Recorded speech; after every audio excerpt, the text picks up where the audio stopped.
Thank you for joining me. Let's look at some tips to have a great summer online experience. Students often complain that they feel disconnected, that they don't have a connection with their professor or other students in an online class. An introductory video will help you be intentional about creating a sense of connection. Lets you establish rapport and create that human touch. That's also something then that can build throughout the course. Once they get to know who you are, what you look like, what you sound like, then the next time that they hear or interact with you, they can continue to build on that and build their relationship with you throughout the course. It also lets you tell the students how to address you. Do they call you by your first name? Do they call you doc, professor? I like to ask my students to call me Dr. H. It's a way that allows me to maintain that student-teacher relationship and level of respect, but also has a little more intimate feel. But it lets the students know what the expectations are for their interaction with you when they address you. Then tell them why you love this course.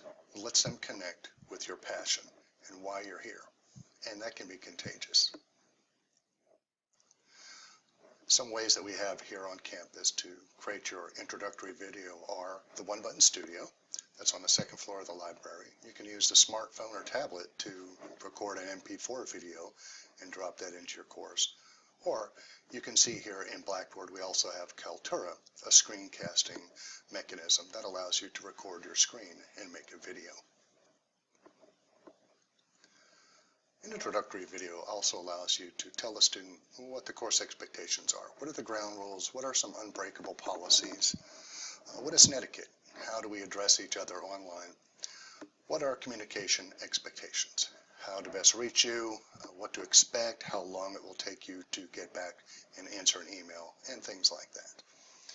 Additionally, it lets you know what grading expectations are. Once they turn in the work, how long can they expect before they receive their grade? Laying out these course expectations will also help you in not getting overloaded with emails and contact back from the students if you can just get that out there one time and have everybody understand what the course expectations are. One of the things that I like to do in a course is what I call a tectorial. What that allows me to do is give the students a quick walkover through my course, and then if there are any technologies that I'm going to introduce in the course for a particular assignment, I can then show them how to use it. Here's an example I'm going to pull in. This is in my, trying to see what course I had this in. Welcome. You've made your way into the course. Let me give you a brief orientation and some tips for navigating and having a successful experience. You can kind of get the idea there that for a student who's had many online courses, that may not be necessary and they may just gloss right over it. But if it's a student coming in to an online class for the first time, that may be a valuable way for them to kind of find their way around your course. I always like to give my students a tech up. That is, I like to let them know where exactly they can find resources if they have any needs with Blackboard or with the help desk or technology services, where they can go and who they can call. Do you want them to call you if there's a problem with Blackboard or a challenge with their technology, or would you like to call them to call the help desk first? And it allows you to set those expectations, and it may save you from getting a late night email from a student who may be panicking because something is due the next day.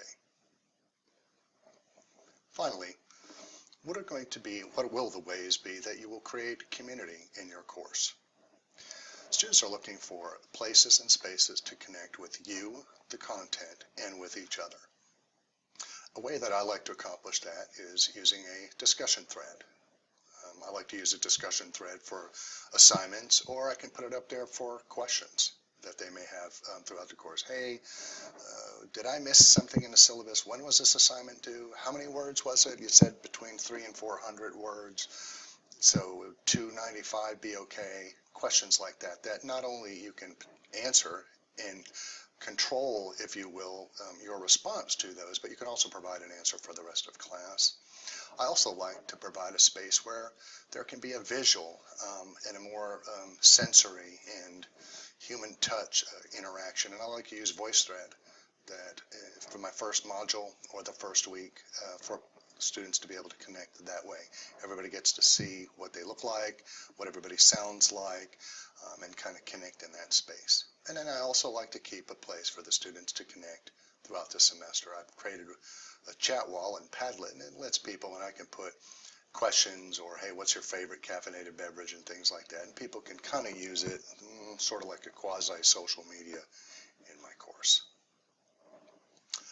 So an intro video, setting up course expectations, using tutorials, having a tech up, and creating community will be some ways that you can ensure that you'll have a great summer online experience.